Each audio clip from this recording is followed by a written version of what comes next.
Esse podcast faz parte da iniciativa O Podcast é Delas. Saiba mais em opodcastedelas.com.br.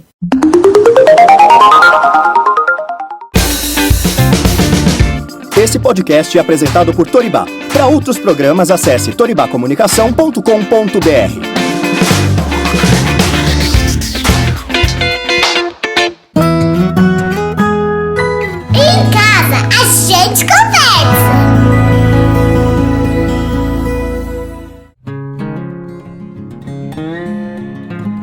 Olá, está começando mais um episódio do Em Casa a Gente Conversa. Muito obrigada por estar aqui comigo. Eu sou Thaís Maruoka e toda quarta-feira trago um episódio novo falando sobre a maternidade, a criação, a vida da mulher, sobre vários assuntos diferentes. Se você está chegando por aqui agora, seja muito bem-vinda. Quero agradecer primeiro a todas as pessoas que contribuem no Catarse para que esse podcast se torne viável financeiramente. Muito obrigada aos novos contribuidores, a Bruna Musselin, a Suelen Seabra, a Ana Cristina Façanha, Juliana Valone e todos os outros que acreditam comigo neste podcast. Se você também gosta do conteúdo aqui, quer dar mais uma força, é só entrar no catarse.me/agenteconversa. A partir de apenas R$10 por mês você já pode ajudar a pagar os profissionais envolvidos nesse podcast, o editor, a pessoa que grava, o responsável pelos cards de divulgação dos episódios e também a pessoa que faz a produção dos programas, que me ajuda a pesquisar sobre o assunto, juntando bastante informação aqui para eu ler e estudar antes de gravar. Ou seja, tem muita gente envolvida para conseguir colocar esse programa de pé. Por isso, peço para você que gosta aqui do conteúdo, que acha que esse programa te ajuda de alguma forma, para apoiar essa campanha. E dependendo do valor que contribui, você recebe recompensas diferentes. A partir de R$30 por mês, por exemplo, você já ganha descontos em serviços dos nossos parceiros. Para saber quem são os parceiros desse podcast, é só ir nos destaques lá no Instagram, no @agenteconversa. E por lá eu explico melhor como apoiar e também falo das empresas parceiras. Então vai lá rapidinho, se preferir entra no meu link na bio, lá no Instagram, que em poucos cliques você também chega lá. Mas se você não puder contribuir por enquanto, ajude compartilhando, mostrando para os seus amigos, familiares, porque isso já faz toda a diferença. No final desse episódio tem o quadro Vai Que Vai, com dicas de empreendedorismo. Também tem dicas da semana, onde a gente sugere filmes, livros e séries para você.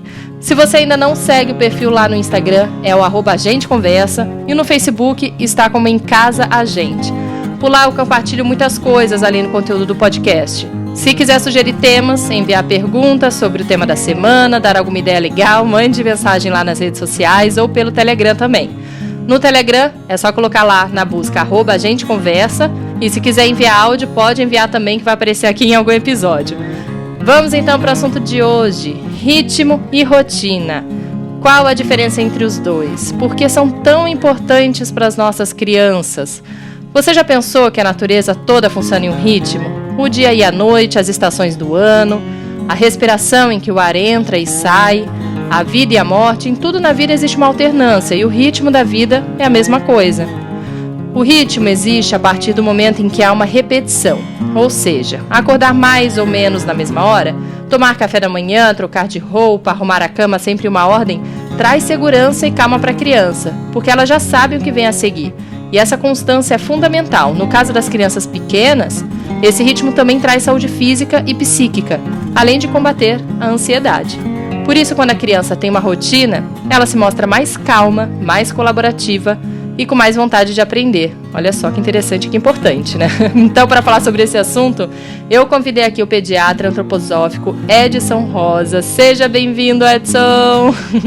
Obrigado, conta aqui para as Thaís. pessoas quem é você. Obrigado pelo convite. Então, eu sou Edson Rosa, sou pediatra, pneumologista infantil e médico antroposófico. Estudo antroposofia há 11 anos e estou aqui para tentar explicar um pouquinho a importância do ritmo e da rotina na vida de todo mundo, das crianças principalmente, mas é muito importante para todos nós, né? Os adultos também. Isso que eu ia perguntar também. É criança de todas as idades e serve até para adulto, então, essa importância? Serve até para adulto. Acho que na criança pequena a importância é maior ainda, porque como você disse, a gente consegue, repetindo as coisas no dia, né, o horário de comer, o horário de dormir, se acaba ensinando a criança que aquela hora de dormir, aquela hora de comer, sem precisar explicar. Então, para as pequenininhas fica muito evidente, mas para as grandes também é importante, né, para os adultos também. E qual que é a diferença entre ritmo e rotina? O que é Vamos cada lá. um? Qual que é a diferença entre os dois? Tá. É um pouquinho difícil de entender quando a gente não pensou nesse assunto ainda, mas não é nada tão complicado assim, né? A rotina é isso que você falou, de repetir sempre as mesmas coisas no mesmo intervalo de tempo. Então vamos acordar todo dia na mesma hora, vamos almoçar, vamos dormir, tem hora para estudar, tem hora para brincar, tem hora para tudo. Se você for procurar a definição, definição geralmente é hábito de fazer algo sempre do mesmo modo, mecanicamente, né? E o ritmo, quando a gente procura a definição, é muito interessante, porque vem em música, aí você já vê a diferença. A outra é uma coisa bem quadradinha, e aqui ele fala de música, que seria a sucessão de tempos fortes e fracos, se alterna em intervalos regulares dentro da música. É uma coisa mais orgânica, enquanto o outro é mecânico, é uma coisa orgânica. Você vai do forte para o fraco, né? E tem como se fosse uma dança, tem o passar do forte para o fraco, né? Aquela coisa abrupta que vai de um para o outro, né? E aí o desafio é tentar entender isso dentro da rotina nossa do dia a dia, né? O ritmo dentro da rotina. Eu acho que esse é o desafio que eu vou tentar explicar aqui para vocês. Tá, então vamos colocar assim na prática. A rotina seria isso, vamos jantar a tal hora, tomar banho a tal hora, dormir a tal hora. Isso seria uma rotina, é isso? Isso, seria a rotina, ela é rígida e todo dia vai acontecer da mesma forma. Pelo menos de segunda a sexta você vai ter hora para acordar, hora para comer, hora para estudar, hora para brincar e hora para dormir. E o ritmo nisso seria o quê? Então, o ritmo, como eu falei, é uma alternância entre dois opostos, tá? Então, quando a gente pensa em criança pequena, a gente sempre pensa em contração e expansão. O que seria isso, né? Contração é quando a criança está mais quietinha, brincando, quietinha com ela mesma, né? Sem aquela expansão toda. A expansão seria estar no parquinho, correndo, né? Aquele excesso de atividade, contato com outras crianças. Então, dentro da nossa rotina, o ideal seria que a gente conseguisse fazer momentos onde a gente está em expansão e momentos onde a gente está em contração, né? O adulto aprender a fazer isso com ele e tentar colocar isso na rotina da criança. Então vai ter hora que vai para o quintal, vai brincar, vai correr com o cachorro, se tiver calor vai brincar de banho de mangueira, mas vai ter hora que vai ficar quietinho, vai ficar brincando quietinho em casa, dentro de casa, né? Parar para comer. E tem que ter o segredo da contração e da expansão, na verdade, a gente não consegue fazer isso de uma vez, está totalmente expandido lá no quintal. Vem pra cá, menino, vamos comer. Você não consegue fazer isso com a criança, né? Então você tem que fazer todo um movimento para que a criança vá fazendo a contração aos poucos e consiga chegar e ficar quietinha para comer, né? Não sei se ficou claro. Sim, ficou. Então sempre alternar isso, né? Tá lá no parquinho brincando, depois a gente vai recolher para no caso, contração seria banho, comida, pintar, né? Isso. Ler um livro, tudo isso. E aí a expansão seria mais correr, pular corda, brincar com cachorro, coisa, né? Como você disse, tá. Exato. E na verdade tem que tomar cuidado, porque você falou muito tomar banho, comer, só coisa meio que de obrigação, né? A gente tem que aprender também a fazer contração com coisas legais, brincar quietinho, a menina pegar, os meninos pegarem e brincar ali, aquela coisa de brincar de casinha mais quietinho, ou brincar sozinho, né? Que é importante. Tem outra coisa dentro da expansão e da contração, tem uma coisa que eu posso estar sendo guiado de fora, isso de alguma forma é uma expansão, né? Eu estou lá falando com aquela criança, faz isso, faz aquilo, brinca assim, brinca assado, ou quando eu deixo ela sozinha fazer o que ela quer naquele momento, né, brincar do jeito que ela quiser, sem um chamado externo, é um tipo de contração também. Mas no caso, se eu falar, vamos ler um livro, que elas adoram ler, e eu falo, vamos ler um livro, apesar de eu estar falando do momento do livro, guiando assim, né, entre aspas, porque eu estou decidindo que a gente vai ler um livro, é uma contração, né? Sim, é uma contração. Eu acho que é importante guiar, né? E esse momento da contração, eles são importantes em ter a atenção de um adulto? Existe ou na contração, na expansão, ter essa presença mais firme do adulto ou não necessariamente? Porque uma coisa que eu li também, dizendo sobre para o adulto estar presente, para os pais estarem presentes, no caso, na inspiração, que seria a contração, certo? A inspiração? Sim. E aí, para até a criança se sentir suprida daquela necessidade, e depois, por exemplo, o adulto chegar e falar, agora eu vou ter que fazer o almoço, eu vou ter que sair de perto, vou ter que fazer algo meu, e a criança deixar e conseguir brincar sozinha, porque ela já se sentiu suprida naquele momento pelo adulto. Eu não sei se é sempre numa contração importante estar junto, como que funciona isso? Eu acho, Thaís, que você pode estar junto tanto na contração quanto na expansão, né? Quando está brincando no quintal, você pode estar brincando junto, você pode estar no calorão lá fazendo banho de mangueira com eles, tá? E quando está brincando quietinho, né, você pode estar lá junto, vamos pintar, você pode estar coordenando a pintura também, tá? Então eu acho que dá para estar junto tanto na contração quanto na expansão, né? Nesse caso, quando você fala estar junto num deles, para eles poderem estar junto na expansão, por exemplo, para quando estiver na contração eles ficarem bem, eu acho que, na minha visão, tanto faz. Se você está em qualidade com seu filho, né, ele consegue estar com você com muita qualidade, porque você está presente ali com ele, e depois, quando ele está sozinho, ele sabe que quando ele precisar, você vai estar presente também. Então, acho que tanto faz você estar presente na contração ou na expansão. E talvez seja legal você estar presente nas duas, mas não em todas as expansões, nem em todas as contrações. E Edson, a criança saber brincar sozinha é importante para ela saber ter esse momento só com ela mesma, e também o tédio, porque às vezes, muitas vezes dela sozinha, ela acaba tendo um tédio, né? E muita gente acaba sendo uma preocupação. Meu filho tá entediado, eu preciso entretê-lo. Mas é legal também a gente falar que eu acho que é importante ter esse tempo, né, de tédio também. Por quê? Qual que é a importância disso?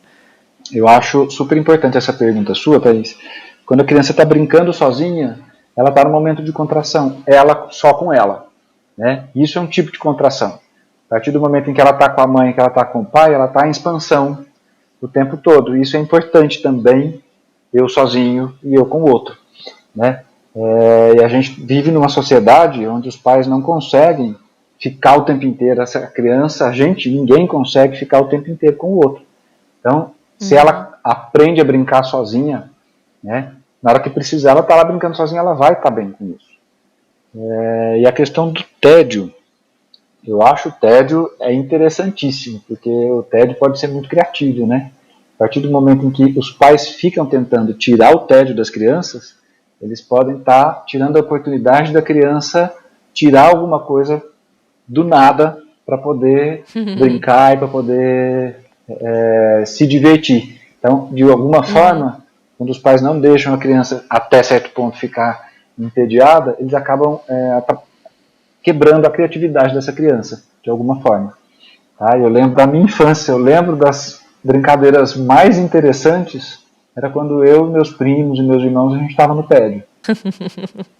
Exatamente isso que eu percebo nas crianças aqui, porque às vezes elas estão lá querendo ligar a TV. Ai, mãe, liga a TV e tá. Não, agora não é hora de TV, vamos brincar de alguma coisa. Aí elas, mas aí elas ficam quietas assim, não dura muito tempo, até porque eu acho que tem irmãos, né? Então o tempo todo estão brincando. E aí elas ficam quietas, eu fico só de olho, assim, o que vai rolar.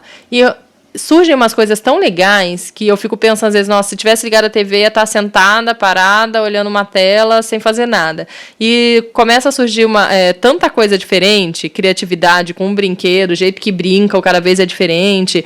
E é legal ver isso, né, nas crianças, porque a gente às vezes acha que elas não vão saber o que fazer, vão estar lá, né, reclamando, mas às vezes, se você confiar, deixar lá e acreditar que daqui a pouco elas vão estar brincando, elas dão um jeito, né? Elas arranjam alguma coisa para brincar, né?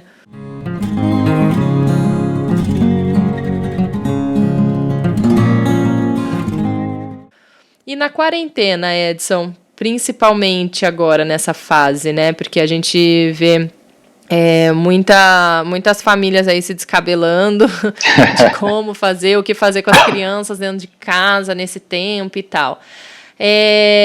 o que você sugere, né? A rotina, inclusive, ela ajuda nesse momento tão dentro de casa, sem poder sair, porque outra coisa que eu tive, não sei, isso é de intuição mesmo, vamos fazer uma rotina aqui em casa nessa quarentena pra gente não cair numa, tipo, férias desenfreadas, assim, sabe? A gente não sabe, não ter hora, não ter nada certo pra fazer. Apesar de eu não saber, esquecer que um dia é feriado, nossa, hoje é sábado, não saber o dia tal da semana, que a gente perde um pouco a noção, mas eu fiz um cronograma para as crianças aqui, de segunda até sexta-feira, e dentro de uns horários o que fazer. Então, fiz até com desenho para cada horário, já que elas não sabem ler, e coloco na geladeira e elas vão acompanhando. Então, assim, tem um brincar livre, tem um vamos passear, tem um vamos ficar aqui em casa brincando de alguma coisa, não tão, assim, definido, né, o que é, mas eu tentei realmente fazer essa expansão e contração o tempo todo, né, de alternância,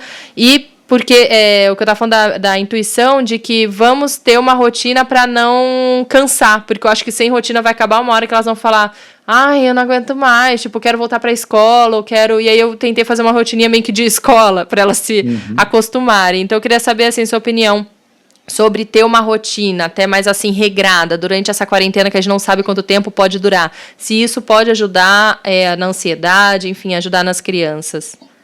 Thaís, eu acho fantástico você estar tocando nesse assunto, porque eu acho que a rotina e o ritmo são fundamentais não só para as crianças, para os pais que estão dentro de casa também, né? Porque se a gente não conseguir montar uma rotina para a gente, para os adultos, a gente não vai conseguir colocar a rotina para eles, né? Senão fica aquela coisa, um dia acorda às 8, um dia acorda às 10, se acorda, um dia toma café da manhã, no outro dia não toma, como que você vai conseguir colocar a rotina para o seu filho? É impossível. Então, para os adultos eu acho fundamental, e para as crianças eu acho que você está certíssima. Tem que fazer isso de uma forma que eles consigam entender, e às vezes os períodos de contração para algumas crianças são um pouco difíceis, são mais desafiadores, às vezes até meio chatos, né? Mas se durante a sua rotina ele sabe que aquela hora de ficar quietinho, depois do almoço vai dar uma descansadinha, mesmo que não durma, né? Deu aquela descansadinha lá, ele sabe que depois ele vai poder sair correndo e brincar no quintal, ou passear um pouquinho, né? Eu acho que isso é fundamental, sempre cuidado com esse passeio na quarentena, né? Vale ressaltar isso. Sim, sim.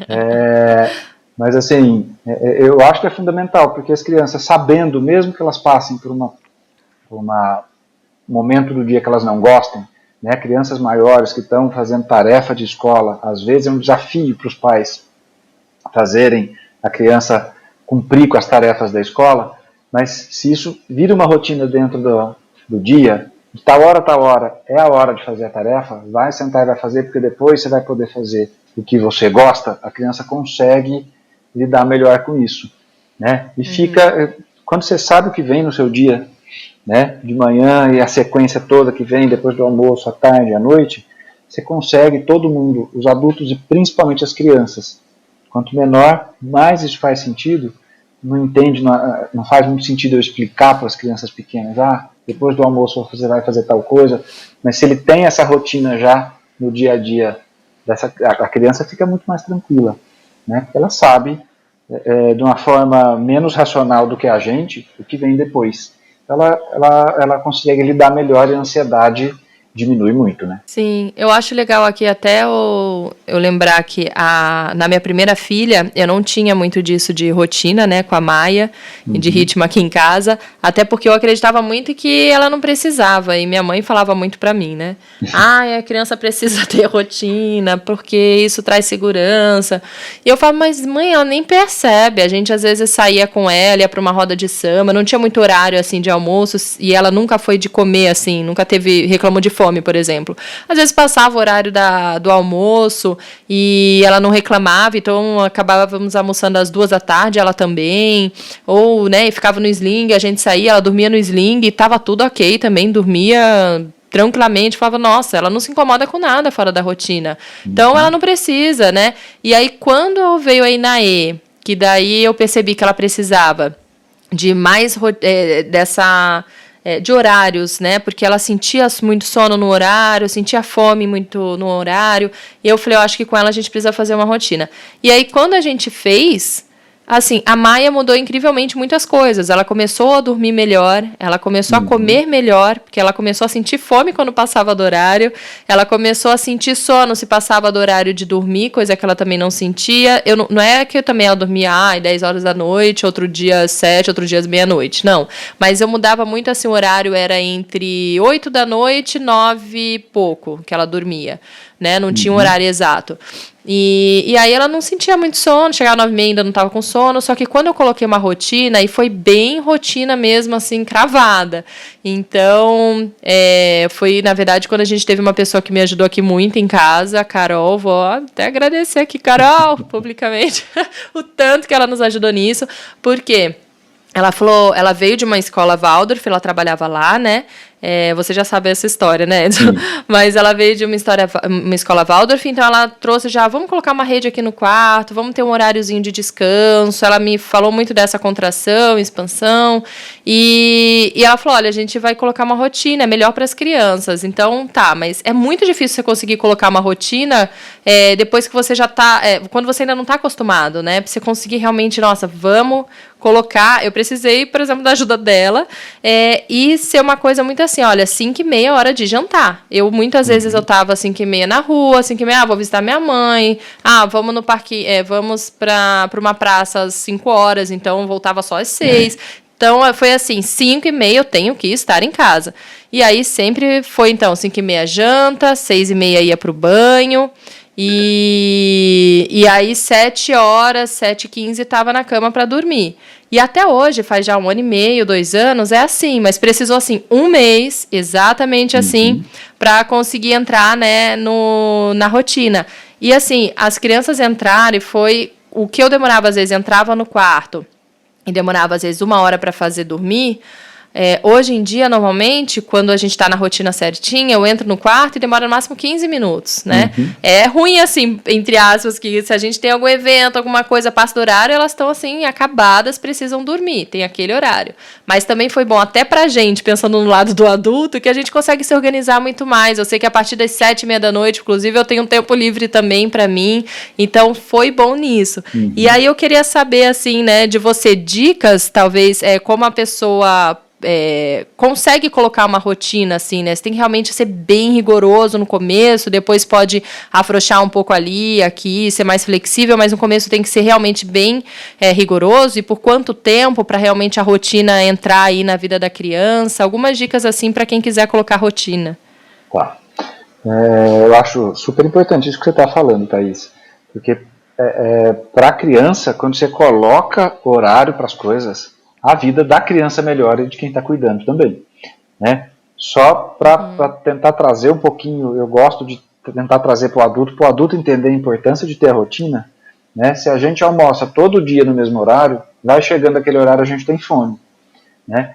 Agora, quando você almoça cada dia no horário, às vezes você tem fome totalmente fora do horário, às vezes a comida está pronta, você não tá com fome, o seu sono atrapalha, né? Se para um adulto a falta de rotina causa isso, você imagina para a criança, né? Então eu gosto de tentar puxar para o adulto entender nele, para poder levar para a criança. E eu acho que tem que ser uma coisa, de certa forma, cuidado com essa palavra, mas de certa forma imposta, assim. Os pais entendem, têm a vivência, entendem o que é importante para a criança. Então eles vão colocar as regras, né? E a regra é essa, nós vamos jantar às 5h30, para estar dormindo às 7 e começar a fazer isso e ser rigoroso com os horários, né? Tentar levar a criança não precisa saber, agora é hora de fazer tal coisa, não. Você vai fazendo, como eu disse, aquela questão de sair de um extremo ao outro, a gente precisa de um meio termo ali, isso gera uma flexibilidade, você tem que fazer mais ou menos a mesma coisa, você vai levando a criança, não precisa avisar para ela que vai fazer tal coisa, você vai levando ela e vai cumprindo os horários, né? Que várias linhas falam, a antroposofia fala, a PNL fala também, que é pelo menos 1 mês seguindo essa rotina, para que isso incorpore na vida da criança.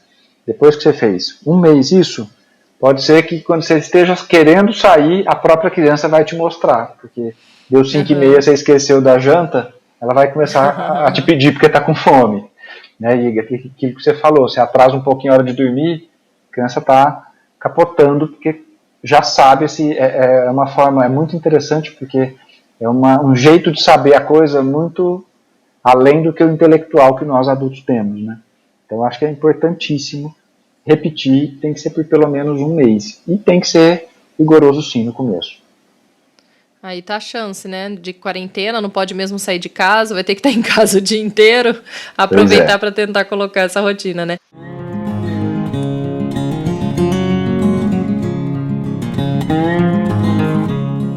E ela também ajuda no sono da criança? Ela dorme melhor com a rotina?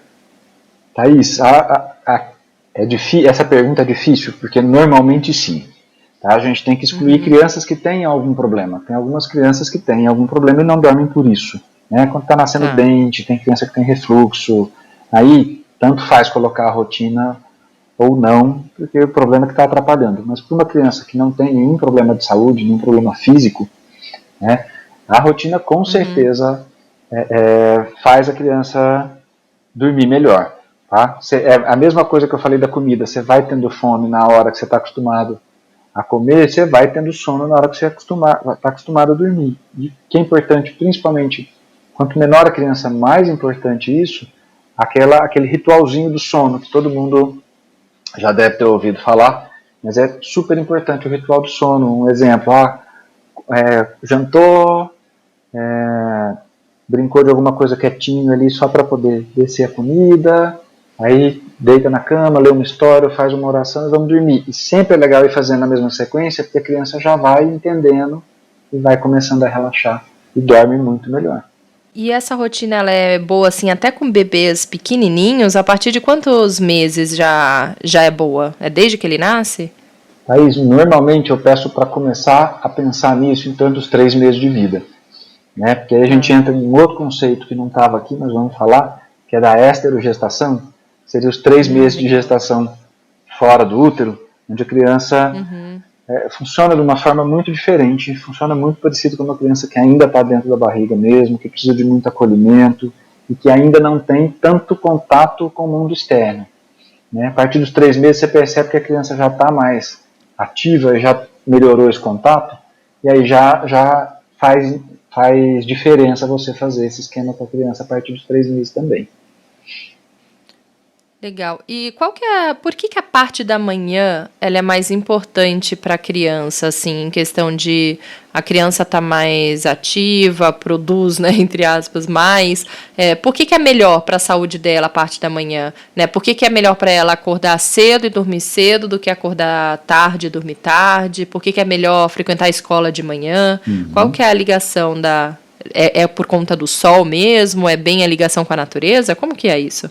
Sim, Thaís, a ligação com a natureza. A antroposofia traz algo muito importante para a gente, que é fazer a gente recordar que nós fazemos parte da natureza.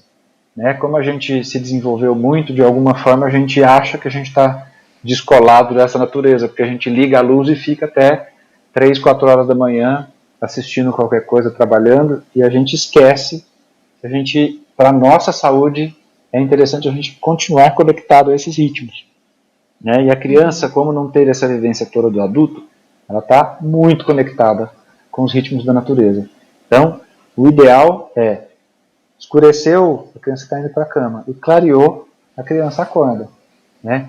E o que o sol faz? Ele clareou, ele vai subindo, ele tem o ápice até o meio-dia, e depois o dia já vai começando a fenecer a partir do meio-dia. Então, o legal é isso, a criança também vai tendo um crescente durante o dia, e amanhã ela produz mais por causa disso, e depois do almoço já é para ir fazendo atividades em que ela seja menos exigida, para ela poder entrar com mais tranquilidade à noite no sono. E aí a importância também, então, da casa toda estar dentro desse ritmo, os pais, né? Todo mundo acha que convive junto naquele momento, e até o espaço da casa, né? Eu acho que influencia nisso também. Uma casa desorganizada, uma casa diferente de uma casa que tenha lugares certinhos para guardar as coisas, o brinquedo tudo junto em um lugar só. Ou brinquedo, eu digo assim, todos os tipos de brinquedo numa caixa só, ou todos os brinquedos separados por tipo, isso daí também ajuda nessa organização interna da criança? Com certeza, Thaís. Como eu falei, a gente tem uma conexão com os ritmos da natureza, tá? Eu acho que a nossa casa reflete o nosso interior. Quando a gente consegue organizar a nossa casa, de alguma forma o nosso interior também se organiza. E isso funciona tanto para os adultos quanto para as crianças, né? E aí tem o que eu vejo no consultório, que eu tenho uma dificuldade grande, é que às vezes o pai trabalha o dia todo, a mãe ficou com a criança, mas na hora que o pai chega 6, 7 horas, que é a hora da criança relaxar e dormir, o pai chega morrendo de saudade, aí fica aquela agitação, essa criança vai dormir 10 horas da noite por causa disso, né? É uma situação difícil, porque não dá para pedir para o pai chegar 4 horas da tarde e fazer isso, né? Mas você perguntou se os adultos também, é interessante, quem convive na casa também está nesse ritmo, pelo menos entender isso, e quando chegar a matar a saudade, talvez sem agitar tanto a criança, para que ela não vá dormir tão tarde. Isso é muitas mães queixam no consultório, né? E deixar essa agitação mais para o fim de semana, onde não teria problema, vai passar mais tempo juntos, se dormir um pouquinho mais tarde também não teria problema, né?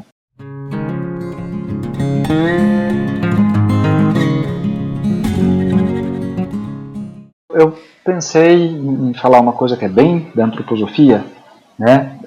Sem tentar entrar profundamente, mas explicar para quem não conhece a antroposofia entende que nós temos o corpo e que por trás do corpo tem outras partes do nosso organismo que fazem esse corpo físico funcionar e que a gente não consegue ver, não consegue medir, tá? Vitalidade, o funcionamento dos próprios órgãos, as emoções, que são difíceis para a gente explicar dentro da ciência tradicional, né? E eu acho super importante falar do ritmo e rotina, porque quando a gente consegue colocar ritmo e rotina para as crianças, a gente mexe dentro dessa organização que a gente não consegue ver e que gera saúde, né? Está todo mundo nessa quarentena desesperado, porque tem que estar todo mundo sadio, porque estamos com medo do coronavírus, né? Tem que cuidar do físico, com certeza, mas cuidar da rotina e do ritmo também vai ajudar a gente ter saúde para enfrentar qualquer doença que venha, não só a coronavírus, mas qualquer outra que venha. Principalmente o ritmo, ele ajuda a ter flexibilidade, tá? Então a gente consegue enfrentar situações difíceis emocionalmente e de saúde física também, tá? Quando a gente está com esses ritmos, essas rotinas incluídas dentro da nossa rotina, que já foram incorporadas, tá? Eu acho que isso é super importante, que a gente às vezes não ouve isso em outros lugares. E nessa quarentena a gente tem a tendência a perder o ritmo, porque a gente vai se acomodando, ficando o tempo inteiro dentro de casa. É importantíssimo manter a rotina e o ritmo para que a gente mantenha a saúde física, mental também. Sim, se cuidar inteiro, né? Não apenas fisicamente, não apenas mentalmente, trabalhar tudo junto, né? Fisicamente, mentalmente e espiritualmente dentro da crença de cada um. Legal. Obrigada, viu? Eu queria chamar aqui primeiro o quadro Vai Que Vai, que é um quadro com dicas de empreendedorismo. Tem uma vez por mês aqui no podcast, que é com a Lia e com a Carmen. Vai que vai! Mais um Vai Que Vai, eu sou a Lia Castro. E eu sou a Carmen Madriles, do Grupo Mãe Escola de Negócios. E a gente vai falar hoje de um tema importantíssimo: preço versus valor percebido. Nossa, essa é uma dor de quem empreende, né? Eu acho que nem só de quem é empreendedora materna, assim. Acho que o brasileiro empreendedor, no geral, tem muita dificuldade de colocar preço naquilo que faz. Não só porque no Brasil a gente não é ensinado, né? Não aprende a empreender na escola. É uma coisa que você vai aprendendo no intuitivo, né, ao longo da sua vida, quebrando a cara e empreendendo. Mas acho que também é difícil você colocar preço em alguma coisa que você faz com paixão, né? Como que eu vou colocar preço nisso aqui que eu faço com tanto prazer, nessa ideia de negócio que me faz tão feliz? No Brasil, a gente leva o dinheiro meio como uma coisa meio negativa obscura, nessas horas, né? E aí eu acho que tem duas questões, né? Uma é que o empreendedor, de um modo geral, vê a venda como aquela coisa chata de negociação, que o vendedor é super chato, ninguém vê, né, o vendedor como uma figura interessante. O vendedor é chato, eu vou ter que negociar, eu vou pedir desconto e tudo mais. Então, quando você está do outro lado da mesa, quando você tem que vender o seu produto, você já se coloca nessa posição. Vão me pedir desconto e vou ter que negociar e tudo mais. E o segundo ponto é essa questão de você amar tanto o que você faz que você não consegue colocar um preço ali. Tem uma questão até dos artistas que empreendem, né, de quem faz coisas muito autorais, que acabam não conseguindo, assim, e é muito louco, porque ao invés deles verem um valor tão grande que põe um preço alto, é o contrário, né, muitas vezes colocam um preço baixíssimo, por quê? Porque é um valor inestimável, isso é uma loucura, e essa questão do vendedor que eu falei é interessante porque hoje não é mais assim, né, se alguém falasse, você gostaria que seus filhos tivessem que característica? Eu queria que eles fossem vendedores, no sentido de vender sua ideia, conseguir comunicar bem para as pessoas o que eles fazem, como eles pensam, o que eles querem do mundo, né? Isso é vender hoje em dia, né? E não tem mais aquele estereótipo de vendedor numa profissão antiga, né? Do cara que empurra tudo, que é meio larápiozão. Isso não existe mais. A gente vê muita gente falar que odeia vender. Eu faço, o meu negócio é esse, mas eu odeio vender, porque de certa forma é uma parte de muita exposição, né? A hora de você mostrar para o mundo aquilo que você faz. Quando você vende ainda alguma coisa que outra pessoa faz, não é tão difícil, né? Quando você está expondo o que você pensou, né? A sua ideia de negócio, o seu modelo de negócio, dá uma insegurançazinha do que os outros vão pensar, mas a gente não para refletir que a gente vende desde a hora que a gente acorda. Então não dá para falar que você odeia vender. A roupa que você escolhe pôr de manhã está vendendo uma imagem sobre você. O jeito que você se comunica, o jeito que eu estou falando aqui sobre vendas diz muito sobre mim. Então eu estou vendendo a minha ideia, a minha imagem, o que eu acredito, né, sobre as coisas que eu estou falando. Então a gente tem que pensar nessa questão de aceitar melhor o oferecer para os outros, o mostrar para os outros e pensar nisso de uma forma estratégica. Isso está completamente ligado com o preço que você coloca no seu produto ou serviço, né?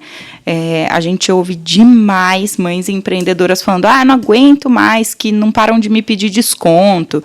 Meus clientes são muito chorões, toda hora eu tenho que baixar o preço, eu começo cobrando 20, quando vê, tô vendendo por R$2, né? Aonde está o problema, meu povo? Eu vou perguntar, se você acha que numa situação dessa, quem tá errado? Tá errado o cliente que pede o desconto ou tá errado a empreendedora? Porque a gente normalmente pensa, nossa, olha esse cliente, gente, vive aí. Não tá entendendo que o que eu faço é autoral, é handmade, fui eu que fiz, é pouca escala, enfim.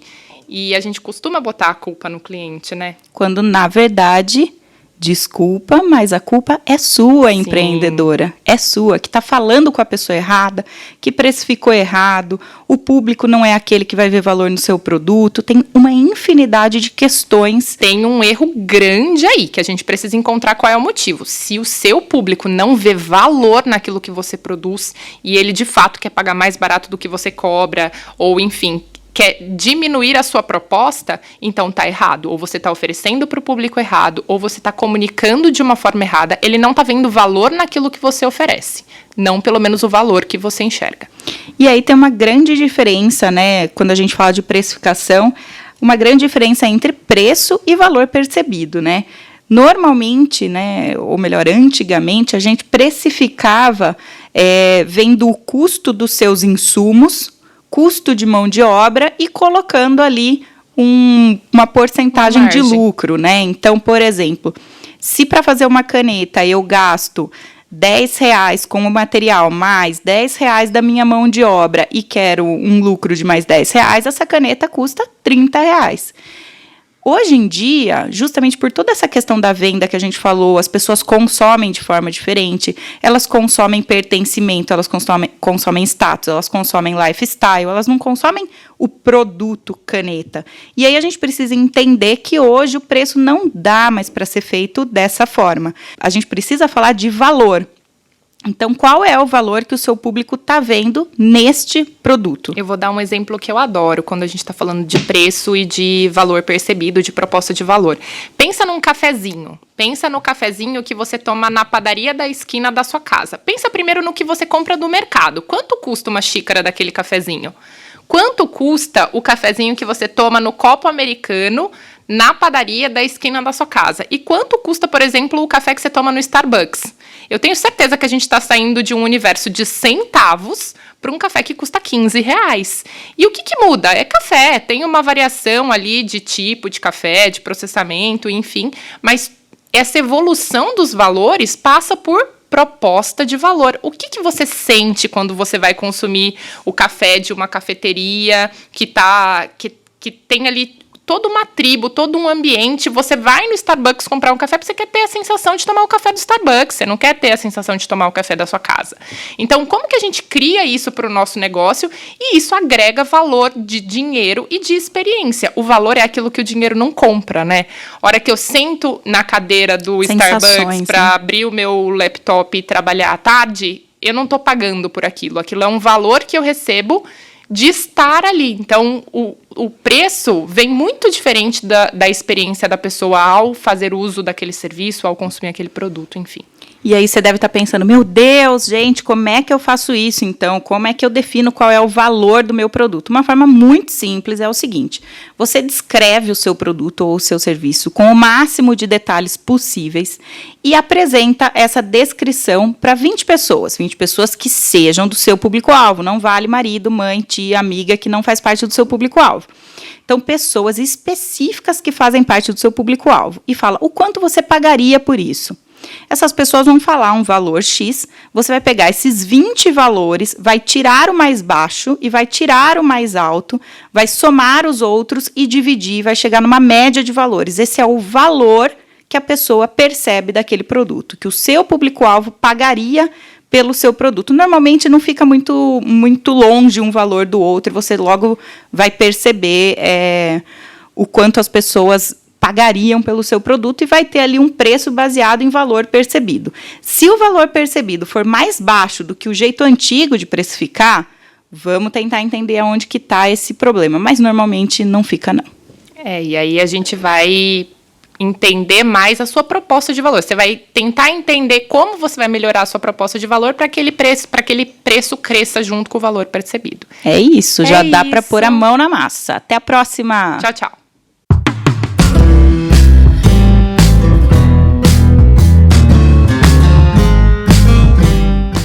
E agora, então, voltando aqui, eu quero chamar o quadro Dica da Semana, que é o quadro em que o convidado aqui indica alguma série, livro, filme, música. O que você tem para indicar aí, Edson?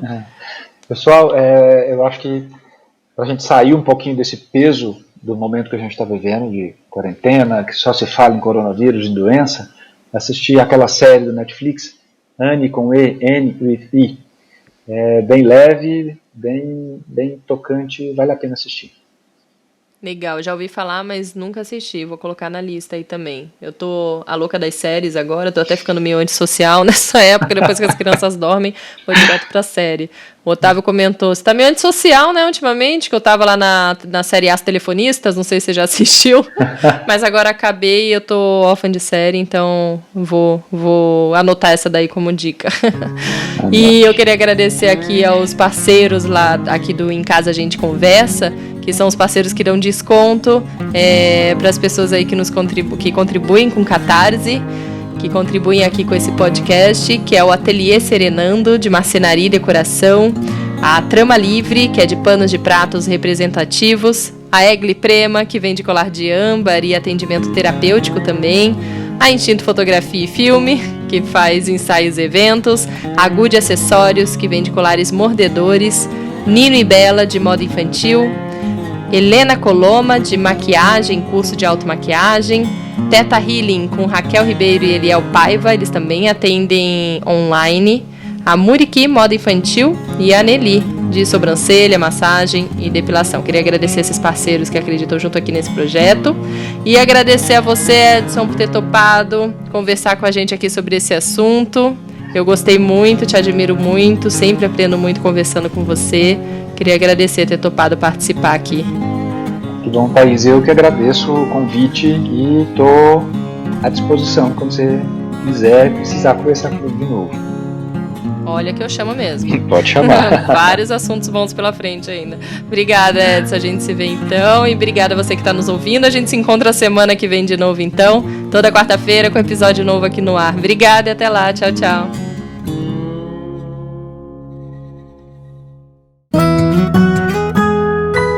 E cada a gente conversa.